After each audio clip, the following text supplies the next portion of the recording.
parle d'interne ou d'externe, c'est toujours du point de vue de l'entreprise.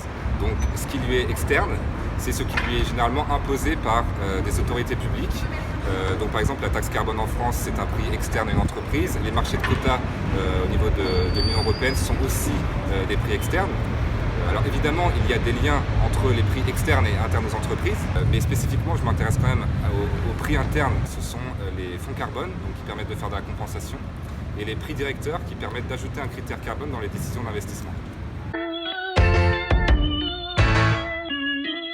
Pour prendre un exemple assez simple, si vous prenez l'avion pour partir en vacances cet été, et ben vous allez décider de payer un organisme pour, par exemple, il plante des arbres. Donc en fait, le surplus d'émissions que vous allez avoir avec votre vol, il va être relativement compensé par la poussée des arbres. Sauf qu'un arbre, ça ne pousse pas en 2 jours. C'est ça le problème de la compensation, c'est qu'il y a un décalage temporel dans l'action et sa conséquence en termes de réduction du changement climatique. C'est pour ça que la décarbonation, c'est quand même beaucoup plus efficace, aussi bien à court terme qu'à long terme.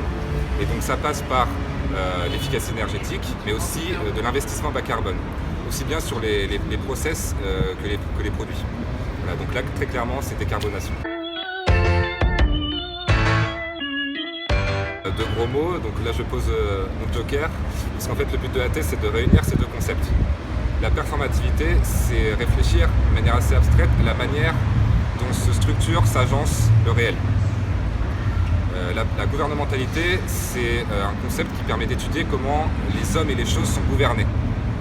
Et en fait, moi j'applique ça à une technique bien précise qui est justement le pricing du carbone, et de voir comment cette technique, l'analyse de cette technique permet d'éclairer la manière dont les entreprises gèrent le changement climatique et ses conséquences.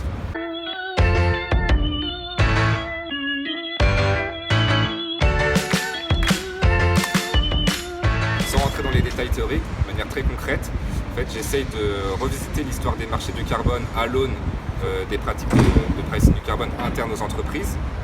Et j'essaye aussi de voir comment cet outil de gestion peut être efficace à la transition bas carbone des entreprises, spécifiquement de l'industrie et du secteur de l'énergie.